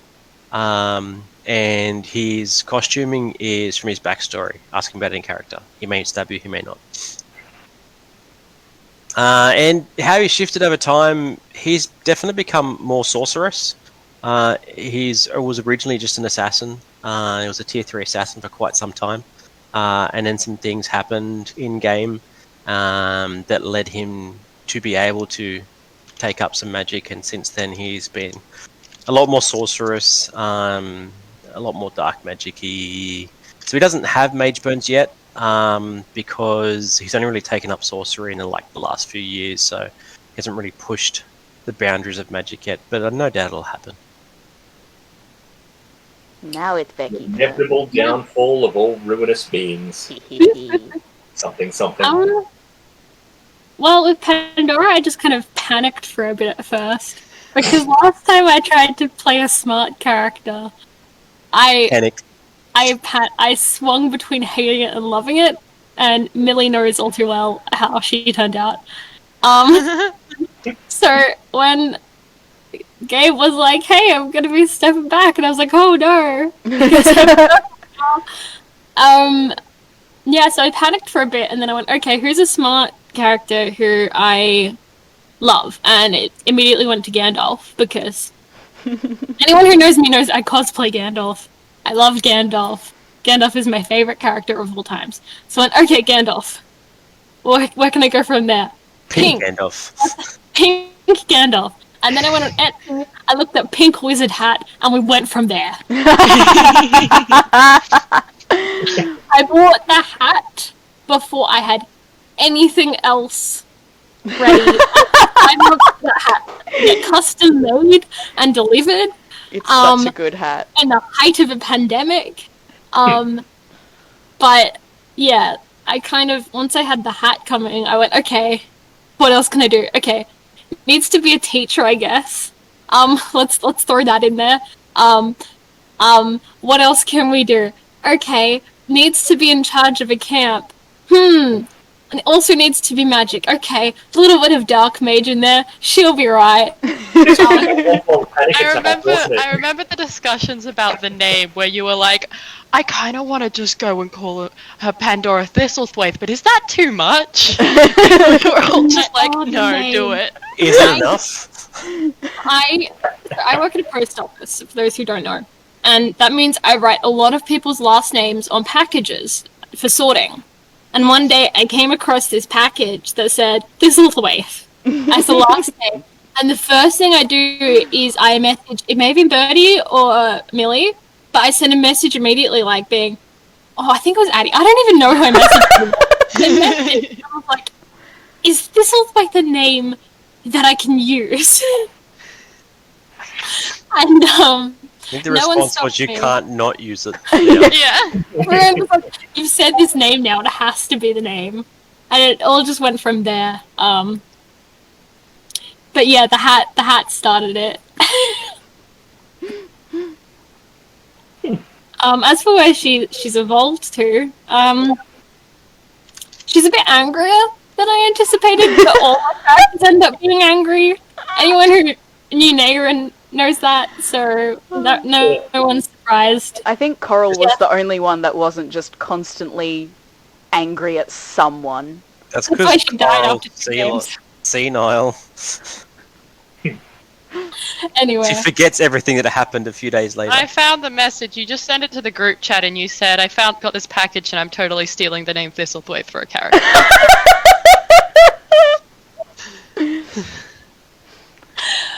Yeah, so and thus Pandora was born. Christopher. Well, when we first started, we knew that we were going to have 3 camps. We had basically the Tavern Town in the center of it all, just the staging point. Then you had your Camp of Light under Janus, the original Sentinel, and you had Lynn over in the Camp of Shadow. And basically you had a demonic force and you had more of an angelic force. And so much like Addie's Kassan, I didn't want Jove to present as something supernatural initially. I wanted him to be more of like the neutral, this is the stock standard kind of character. But then I also realized that, so he was going to be human, essentially. And then I thought, okay, he needs to be someone that can be approached by bizarre creatures that other humans in the world wouldn't have the time of day for. So I took Arcosian out because I knew that would be very anti-mage unless he was like, an outlier. And so I made him Merethi, being that they're a little more accepting of weirdness and experimentation and whatnot. And it would allow me to be a little bit more like modern thinking as far as like problem solving and whatnot. And then I also made him a mage just because when I tend to play any sort of D&D type setting, my personal preference is to play something with a high charisma score, something with illusory magic, something to charm people. And I also didn't want him to be a big supernatural threat. So sticking to using spells to crowd control like Charm and Banish was sort of something that I wanted to demonstrate that you can play a character with a lot of like control and capability to like affect the things around them whilst just using the core mechanics. And that worked for a while. And yeah, basically that was it. I wanted him to be someone. I also wanted him to be someone who, although I don't reveal his backstory to many people, I wanted him to be someone who had enough sort of, not tragedy, but had gone through enough tribulations and was sort of in the same position as any adventurer coming to the West. Someone who was trying to build a new life from scratch so that he could connect with people. It was all about just giving people the perfect, doorman to say, like, okay, like, open the door, welcome to the game, like, let's talk about you and push you where you need to go. And then sort of over the years, I started being, like, I just naturally am that kind of person that goes and makes, like, friends with people and tries to offer, alternatives and things. I try not to play someone who is very quick to anger. And also I noticed that if players were attacked or anything, like, they would hold it as a grudge against the character, which would then just interfere with running objectives down the track. So I've had lots of ups and downs with him over the years, where he has been super friendly and people have just come up and, like, sabotaged everything he's doing as a lol, without realizing that it's impacting the rest of the game running, which is no fault of their own, but that has led to him then becoming more hard-edged on how he deals with people, and then that too would also lead to further ramifications. So it's been a bit of a walking a tightrope of playing the welcome in, how can I help you, and then having to actually put the admin stamp on a situation. I think that's the right way to put it. I resisted making him, like, admin level power for the longest time. Even at the moment, he only has a few little things which just make sure that I'm less unconscious than I used to be in the games, because as I say, every time I'm out of action, I'm not then assisting a new player for like 15 minutes, or I'm not then giving out rewards, and people are constantly lining up to check their banking because they never record it themselves. So, like, if I'm out for 15 minutes, they are also not enjoying the game for 15 minutes. So yeah, he's become a little more powerful, but he still largely controls everything through game mechanics and just charisma, I guess. Think before you stab Jove. Unless you're me, then always stab before you think. A big thing that I was starting to push him towards was the idea of being quicker to hand out, not punishments, but just quicker to react and cut down any sort of shenanigans as far as organising coups and things. Because I've let that happen in the past just so that players would have fun, but again, it sort of derails, often for games at a time. So, yeah, but obviously with COVID and everything, I haven't really had a chance to delve into that style of game running, so we'll see. We'll see how it all pans out. But, yeah. I think that's cool. I want to add one more thing, just that all of my characters are accidentally inspired / stolen from other stuff, so if you are a fan of the musical Oliver, take a wild guess where Cass came from with his bad Cockney accent and everything. Alright, we have, scrolling up a little bit. Alexia? Yes. Faction and civvy question. Can players, combatant and non-combatant, organise a sort of club or troop which is non-combat related? Yeah, for sure. That sounds like a lot of fun. Yeah, we've had that before. The Pixie Press was a good example. Yeah. There was a bunch of players that just got together and made a newsletter, and they went around interviewing people. I miss the and Pixie asking for Press. Yeah, you're welcome to. The only real thing there is, if you're going to form a faction, is that factions can all benefit from like particular faction-only items, and often we'll hand out rewards based on a faction, or we will write objectives based on the theme of a faction, so that we're like playing to what the players want, or like making them feel special. But yeah, if you want to make a club, go for it. Especially civilians. Yeah. Just remember that civilians can't join factions themselves. So, but if you could make an all-civvy faction. Like a guild? Yeah. Oh, yeah. I'm going to put that as a note of, like, for when we next talk about rules updates, for, like, just something to consider. Just highlighting it, yeah. A civilian-only faction. And a very quick answer to B's question. can leaders of camps ever be non-admin characters? No, they're admin characters for a reason, because we're NPCs there to push the game forward. Yeah. So the admin characters are how the admins run the game in character. So like without breaking immersion or anything. I know there are other LARPs that have just like people who are out of character that you have to go and talk to like clarify rules and stuff and get rulings on things. So having admin characters is how we do our job without breaking immersion, basically. There are sometimes, I don't want to call them second-in-commands, but there are sometimes key players who've proven that they can push forward an objective on our behalf if we're running other things simultaneously. And they're usually arbiters and stuff. Like people, you know, if we have other objectives that we just can't get to, we will assign arbiters to them. But that's... But as far as like, we are actually writing the plot based on what has happened in the past, and sort of based on what we know of all the records with the characters. And so if you don't have access to our records of characters and what they are in possession of and what their deity is, and you haven't got the full spreadsheet, 100 pages of backstory from previous games, then it's very difficult for us to I think to run anything. Like a quick way to put it would be that admin characters exist for us to run the game immersively. We don't exist to fill the roles of the camp leaders. Yeah. They are for us to run the game.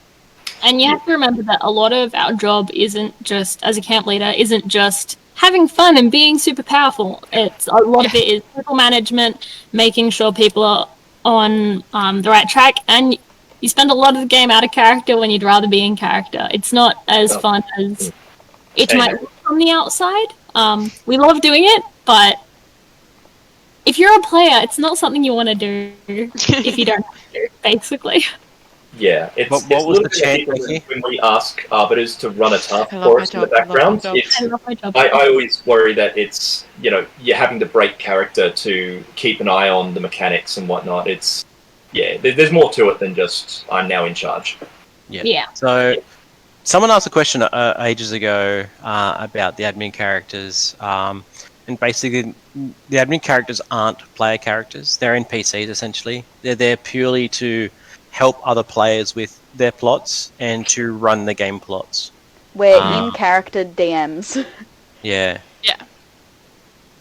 So a lot of the power that we have is purely just to keep the game running, and to provide interesting plot points for later. In-character DMs, where occasionally a big chunk of the players at the table just wander off into another room and decide what happened. And then we just have to deal with that. Yeah. Imagine if you were a DM and one of your players just kept using divine intervention and it kept working. Yeah, Bertie, imagine that. The pointed tone of voice is because that has happened a couple times in our D&D campaign. And then you have no idea what to do and you just gotta figure it out. But that's every game at Scy'kadia. And we can't go and take a pizza break while we figure it out either. We can't just go, Otherwise okay, I'm gonna go make a break and we'll pick back up in 5 minutes. Alright, we've got a question. Does Kree have a physical appearance? Do any of the gods have a physical appearance? The answer is ish. Gods have... It's kind of like, so within their realms, they have a presence in their holds that we mortals can't really comprehend. When they choose to appear to mortals, however briefly, within the mortal world, within Geth, they choose a form that we are able to conceive and to are capable of looking upon without burning into all of our atoms, shriveling up and burning into smithereens. Is that correct, Chris? Yeah, and the last time they physically manifested on Geth was close to 3,000 years ago in the time of Waking Gods. And if you think about the descriptions of famous figures in our world from even 1,000 years ago, I mean, let's take, for example, biblical depictions of Jesus are often very different, you know, as far as like artworks of him. And that was 2,000 odd years ago. I prefer the ripped Jesus with all the abs. The one who busted his arms off the cross. Yeah, like he's I love the that guns thing. going. Yep. Yeah, but yeah. So basically, a lot of people describe Balrog as a twin flaming weapon wielding warrior with 2 hounds. But for example, if you were to ask a Freylite what that looks like, it might be 2 Egyptian kopeshes on fire, and his 2 hounds looked more like jackals than like wolves. But then if you ask a Vilk, then he's he's like a Norse, almost like a chaos warrior, like twin axes type whoever. And even dwarves might have like a dwarven version of. This was something we were discussing in one of our last admin meetings. Was that while the Naga are like a cult, where often the symbols may be slightly more consistent, the gods are very much worshipped in different ways across Scy'kadia, in a very similar way to how, you know, there are a lot of different aspects and practices of Christianity. There are lots of different ways of worshipping the gods, and they're all the same gods because these gods are beings that definitely exist and have, you know, physical presence on Geth, but they're worshipped and interpreted in many different ways across Scy'kadia. Yeah. As to what Kree would look like as far as followers, I mean, most depictions of death in our world tend to be like a monkish figure, robed, hooded, tends to be skeletal, tends to be quite tall, often carrying a scythe. A lot of his symbols are described in our lore as being like hourglasses, because he's all about time, and keys, because he's the doorman. And a lot of iconography. So yeah, very like Thanatos-esque. Sorry? Very Thanatos kind of vibes. Yeah, so basically, your Grim Reaper stereotypes. And even I believe his Celestials are called Cryptari. I know we were talking about the angel being from the Hellboy Golden Army movie, where it was like a grim, veiled figure with like the eyes on the wings and whatever. I imagine it is almost like carrion wings, and yeah, that kind of thing. Like Cryptari would just look like a cross between like Nazgul and angels. We should probably cut the questions off I think here. angels are absolutely creepy. Yes. Celestials are all creepy and weird and possibly like kind of like alien-like and stuff. And who knows what they're going to do. I saw this awesome artwork the other day. I'm going to try and track it down and send it through to everyone. But basically, we've had in the lore that the merfolk are actually celestials of Narayan the Rord, which is why they're so flighty. Like, they might help you, they might drag you to drown or whatever. But I saw this really awesome artwork that was creepy as hell of these people from above on their little like fishing boats, and the mermaid underneath was like this great big Evangelion angel style thing that was like, you know, vaguely like long humanoid arms or whatever, but it was like 4 times the size of their boat. And I was just like, it instantly clicks to me for like a celestial, yeah. Just something that is, you think you're going to meet like a normal like human-sized person with a fishtail, but it comes up across your boat and it's like a demigod in its own right. It's just eerie. I like imaginary leviathans on Reddit as like inspiration for celestials. So we should probably cut the questions off and just answer what's been asked now, just because we've only got 10 minutes left of the stream. So we've got a question from Des. Yes. Yeah, there was one up above that actually that I was Mages. We'll ask this one first. Yeah. Okay. Mages who don't use ruinous magic, could they still get mage burns? Or if divine magic ever becomes a thing, could mage burns happen like that?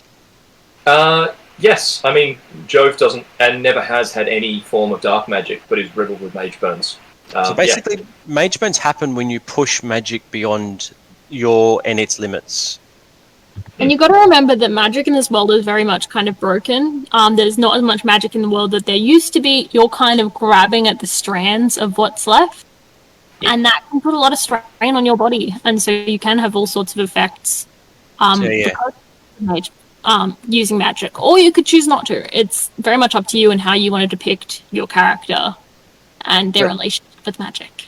Potentially doing a really powerful ritual alone and trying to push for more magic and get a bigger powerful effect can give you mage burns, even if you're trying to do something benign or even helpful.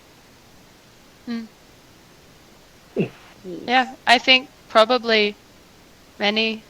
I know that Flax has mage burns. It's like you're using... I'll leave you all to find out what they are. It's like you're using pyrotechnics, and you may be skilled in using pyrotechnics, and you can set off fireworks and everything, but if you bite off more than you can chew, you'll probably get a 3rd-degree burn, or even a 1st-degree burn, at least once. You shouldn't really be biting on fireworks to begin with, though.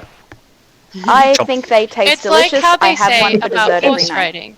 And it's that you're not, you don't know how to ride a horse until you've fallen off. Yeah. Question. And that's not to say you can't be a mage without mage burns. Just I have a question here. It's more one for Chris, really. In 617 MR, 4 dragons caused havoc in Vilkland, and 2 Merethi airships helped to repel them. Can we hear more about that? It's probably a good question for one of Chris's lore streams. Yeah, I can summarize it in about 30 seconds because I've got it sitting on the wiki right now. Basically, it is just 4 young dragons were gliding up the western coast of Scy'kadia. A bunch of people panicked, and when the Merethi heard it was happening, they thought, well, let's test some of our air galleons on dragons and see how they do. So they sent 2 of them off, and by the time they caught up to the dragons, they were already pillaging through Vilkland. And there was a Jarl there called Sponge Blackhand, who was quite a gifted trapper and killer, and so he basically just saw the Merethi coming and helped set up the trap for the dragons. We haven't got any specifics on exactly what happened, but if I'm thinking of it right now, I'm imagining them corralling the beasts so that they have to fly through a small canyon. They can't move as fast, and so the galleons are able to blow them to pieces. But yeah, basically it was just one of those improved, let's work together. And it showed the Merethi that the airships had some military value against airborne targets. How many of these? So the air galleons are a Merethi thing, yes? Mm-hmm. No other realms have them, so... No. This is the reason why you just can't take airships everywhere, people. Yeah, because people don't trust magic. The Merethi, even then, mostly tie their magic into, machinery and whatnot. They're like the ships. They're levitated by runes and wards and power and stuff. But really, the Merethi, even then, took a long time to develop that in a safe way. The airships only came about in the in the Faraday War. So they're not a staple of Mureth for 400 years. Yeah, it's like how your average Joe does not have a goddamn battleship. Nowadays, your average Joe in Scy'kadia can't get an airship. No, sorry. B's got a new theory. Pandora is actually the hat piloting a dead body. That was so funny to me.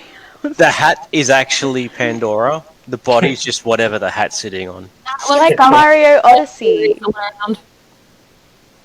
I think Ignat asked me if that was true. That was pretty funny. Ignat's had a lot of theories about hats. Yep.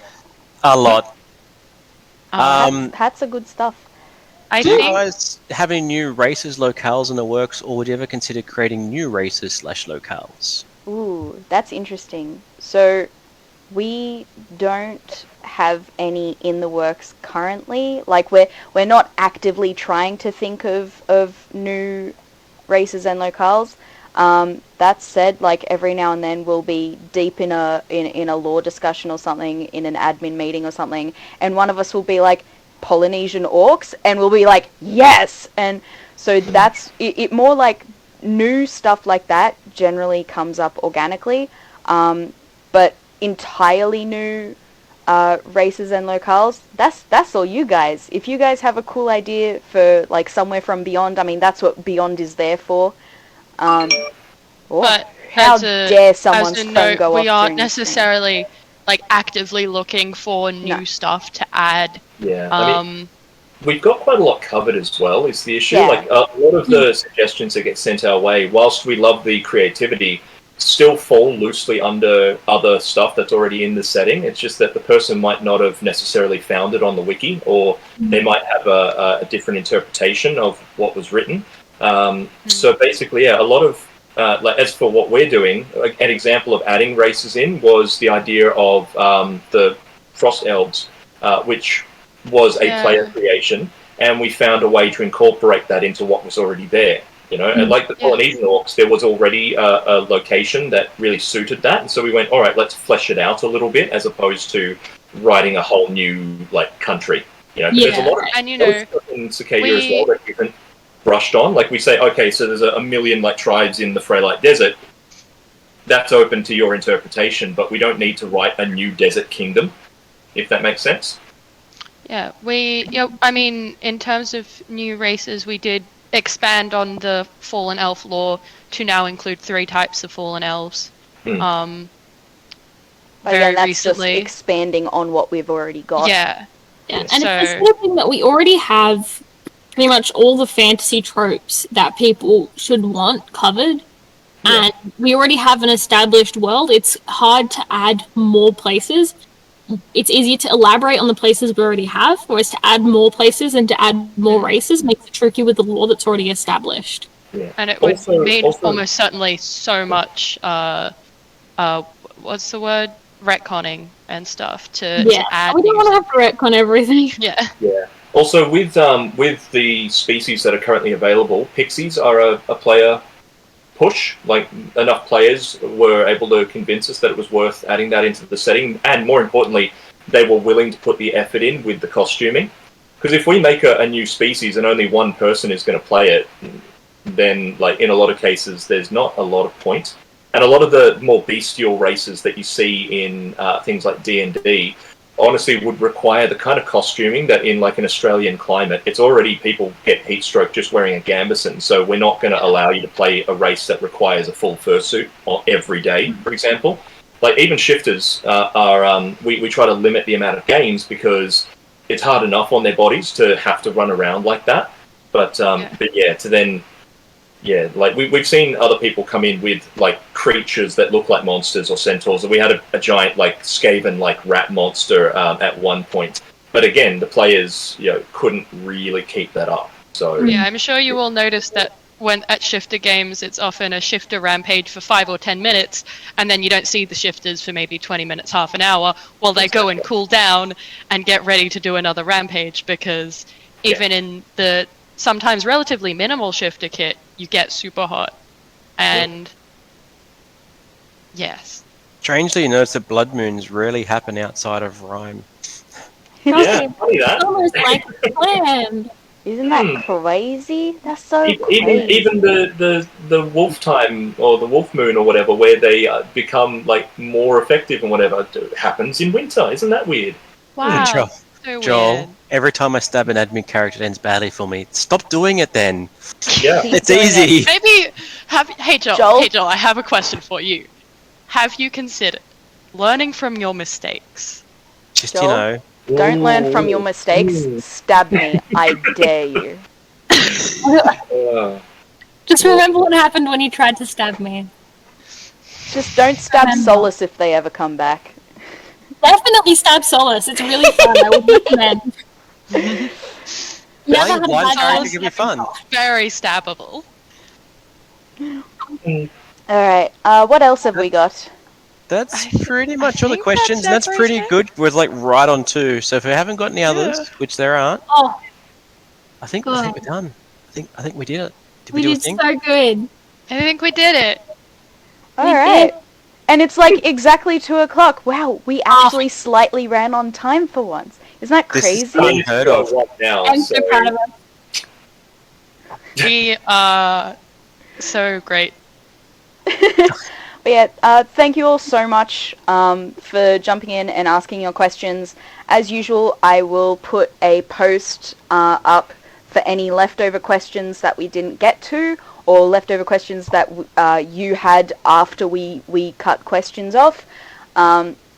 So we will plonk that just in the Scy'kadia group, and we'll do our best to answer them, but we probably won't get to them right away since we have other stuff to do after this. But yeah, I'll make a post for any leftover questions. Thank you all so much for tuning in. It really does. It genuinely means a lot that y'all are still like so invested and still eager to listen to us ramble for 2 hours, even though we can't have games. It's really special. I thank you so much. This is such a wonderful community, and I suddenly got real sappy there, but I really do mean it. Thank you. We miss you all. Yes, I wish we could see each other again. Don't forget No Laughing Matter at 8:15 tonight for the quiz. Yes. There's prizes. Fun trivia. Fun trivia quiz. Us. I will be there. I do promise I'm going to do a costuming stream at one point. I'm just in the middle of moving, but it will happen. I promise. Yes. I believe Addie and I are going to do a follow-up makeup stream at some point as well. Yes. There was a question to do a Sentinel and Voice of Ruin live stream to ask in-depth questions. Oh, that'd be fun. We could do that, yeah. We'll have to find out some time to do that. Yeah, I have to figure out a day that we're both have the energy to get into costume. Yeah. But yes, thank you all so much for tuning in. I am going to get rid of us all now. I will delete us. Bye, everyone. See you later. Bye. And